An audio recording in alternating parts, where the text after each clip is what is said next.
right, we do not give financial advice here on View from the Rafters, but we do talk about the stock exchange. It is the stock exchange episode with Jrue Holiday and Derrick White, and Sean Grandy's over there as well. Fellas, the nickname, the stock exchange, just came out at some point last season. What did you think about that when it rolled in and you heard it? Your dad might have had a little bit to do with that as well, right? He has a lot to do with everything. He's on all of it. I think he came up with it. Because I was like, did you really come up with it or did you see it somewhere? And he said, no, I thought of it himself. So I was impressed by his creativity. So Jrue liked it. So there we go. Stamp of approval. Jrue, what'd you think when Derrick told you? No, I thought it was cool. Again, his dad thinking of it. That's super creative. That's what he does. He thinks of unique things to put out on social media. For sure. For anyone who doesn't understand why they're called the stock exchange, steals, blocks, you combine them, stocks. These guys had 275 of them last season, just between the two of you. You were one of just two backcourts in the NBA to log 275 or more stocks combined. So congrats on that.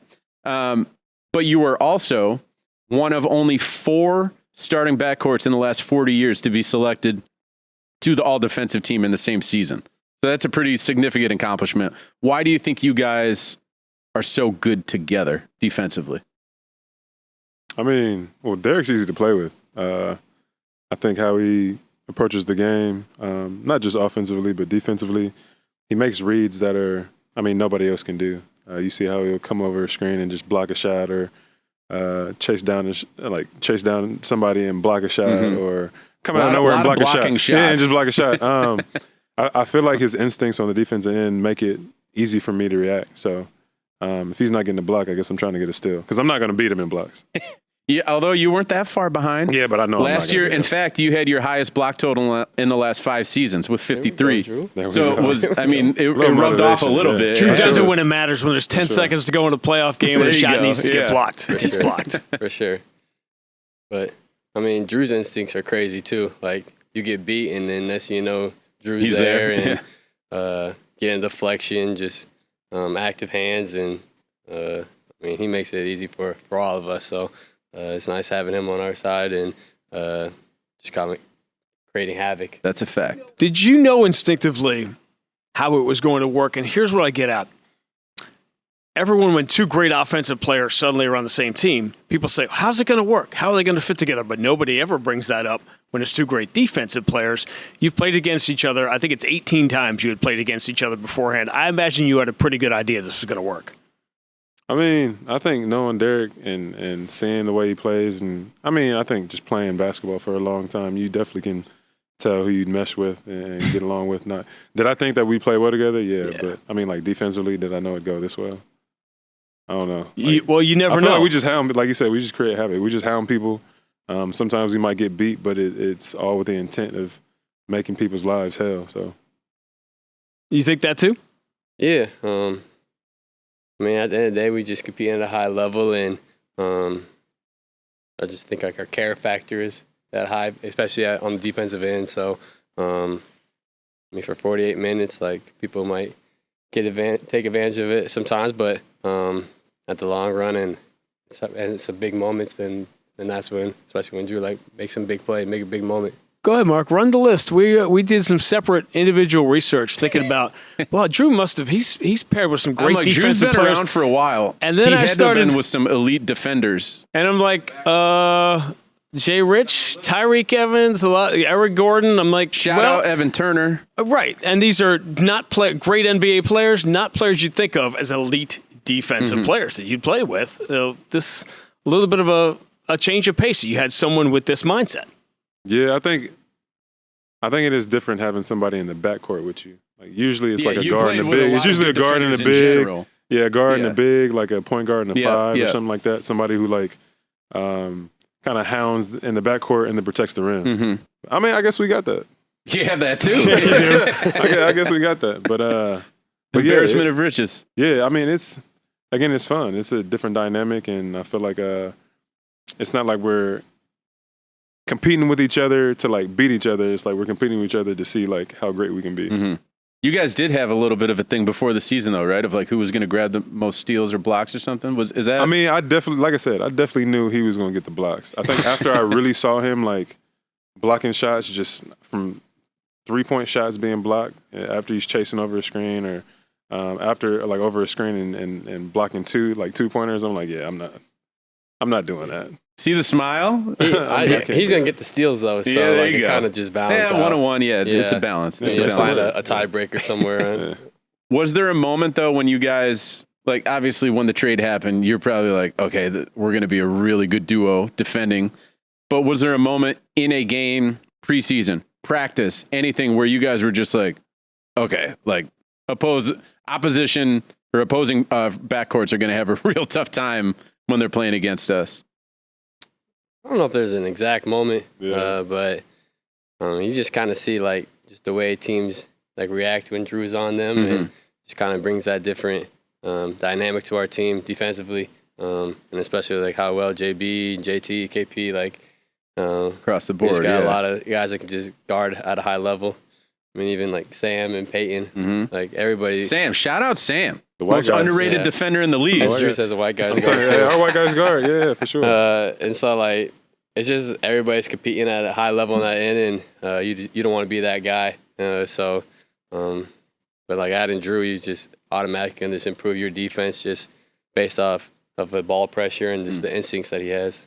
As the chemistry was brewing and developing, did you guys come up with like a handshake? Do you guys have one of those going into? No, we got to get like a. You got no handshake? We don't. We got to get like a financial handshake or something. It's got to be something. What do they do? Yeah. What do they do? Like you're handing over information or something? Yeah. Or just a little bit of Maybe you can talk to your dad. He can figure something out for you guys. That's surprising though. Pop's got us a handshake too. That'd be tough. I don't trust my dad doing a handshake. That'd be tough. He got some skills, but I don't know about handshakes. With all of the handshakes though that happen in like the pregame line, I'm shocked that you guys don't have one. I mean, it's hard to think of a stock exchange. Again, bro, ask your pops.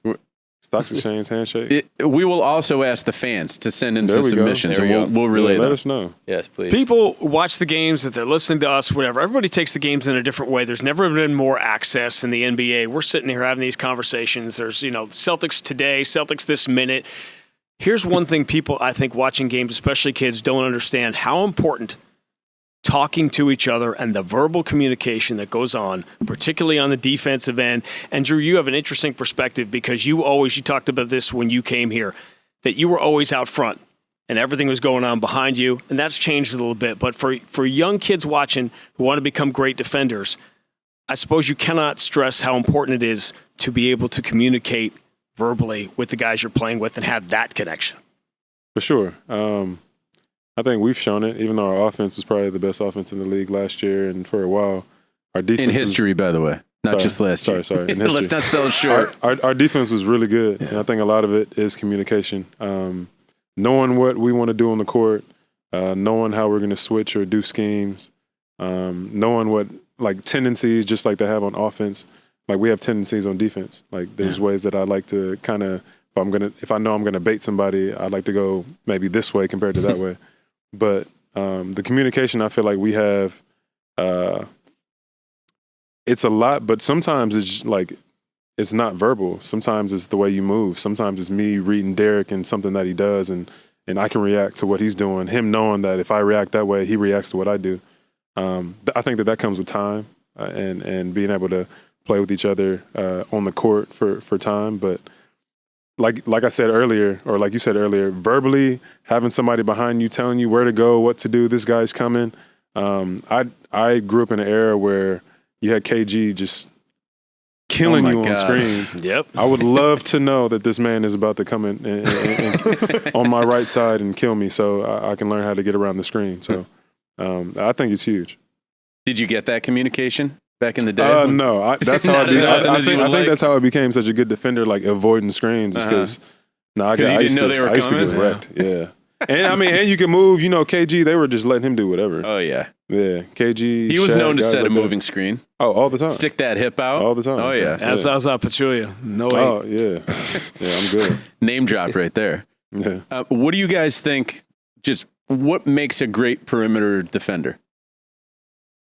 I think, like you said, just knowing what the game plan is going in, what we're trying to take away, especially at this level. Like, guys are so good, they're going to score, they're going to get their numbers, but how can we limit them having a crazy night? How can we keep them off the free throw line? So just knowing like what makes guys comfortable, makes them successful, and just try to limit them as much as you can. And I think just on the ball, just understanding that, but then off ball, just be in the right position, just showing a crowd.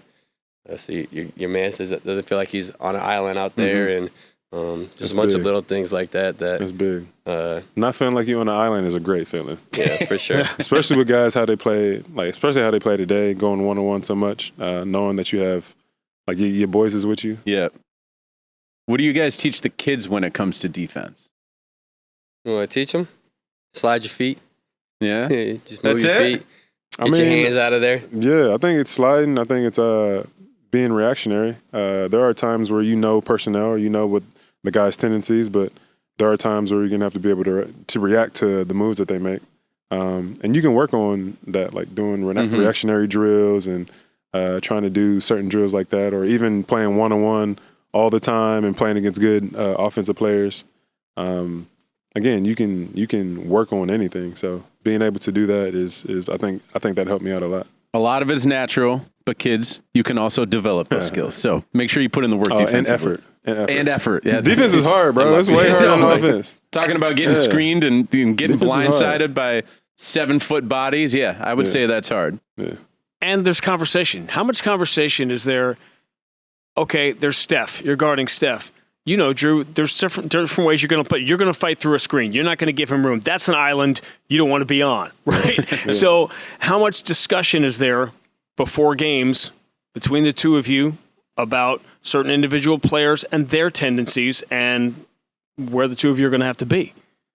Yeah, I think you have those discussions, and then I also think you have them during the game. Yeah. Sometimes there's obviously you have great players, and it's not like there's just one thing that this great player can do. So sometimes you have to adjust mid-game, and that's also where the communication comes in. I tell Derrick, if I do this and I send him this way, you take him and I'll go to, you know what I mean? Yeah. Being able to have that type of trust and communication in-game is also important. How often does that actually happen? Where you guys are kind of... Happens quite a bit. Yeah. Especially if someone's got it going or something, it was I've noticed he likes to shoot it going left or something like that. Or, if we could top lock him or something, get him away from the screen. So just kind of seeing how the game flow is, and then just kind of reading and reacting off of that, and just having that dialogue of what you see out there and how we could just make things a little bit more difficult. The reason I ask that is because after games, the fan base, anytime the word adjustments comes up, it's always associated with Joe and the coaching staff. And they're like, oh, they didn't make adjustments, or they did make adjustments, whatever. But I guess what you guys are saying is that on top of the coaches making certain adjustments, you guys are also making adjustments on the court with each other, on the fly. Yeah. I think, but I think Joe and our coaching staff gives us that freedom and that ability and that trust to make those adjustments. Which you've talked about since you got here. That's one of your favorite parts about Joe, right? Yeah, you have some coaches who are pretty strict with what they want to do defensively, but I think giving us the trust because we are on the court and we might see something differently or at a different time. Being able to do that is super important. So I love when you roll your eyes whenever Joe's name comes up.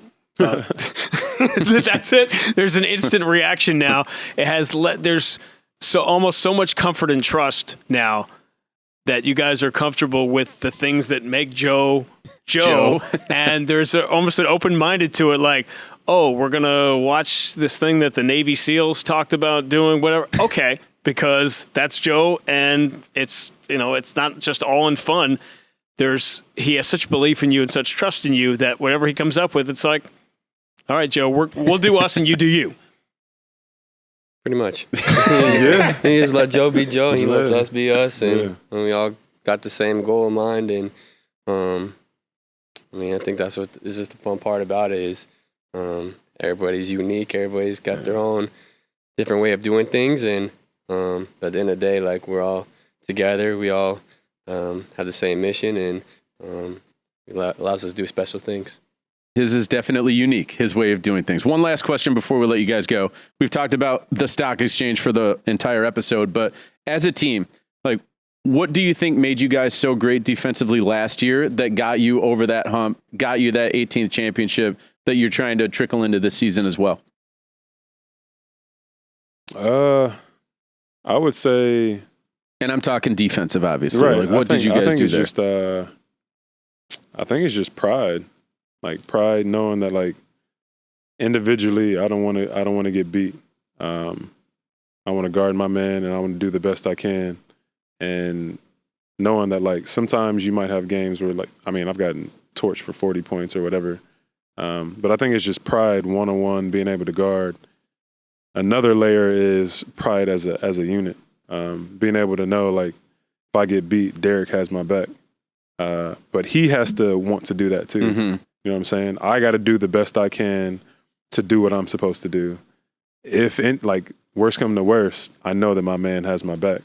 I think that we really built this connection and this trust that if any of that stuff happens, like it's okay. Like if it goes to fire, like if things start catching fire, like we'll get the fire out as a team, not just as one person. So I think our trust, our communication for each other was there last year. And that's what makes the Celtics defense great. That's what makes the stock exchange great. You guys, I appreciate you coming on, and we are certainly going to get back to you guys with some handshake recommendations because it has to happen. The Celtics fan base has got to get us something. So thanks for coming on again. Good luck the rest of the season, and we'll be feeding you those handshakes very soon. Appreciate it. All right. Looking forward to it.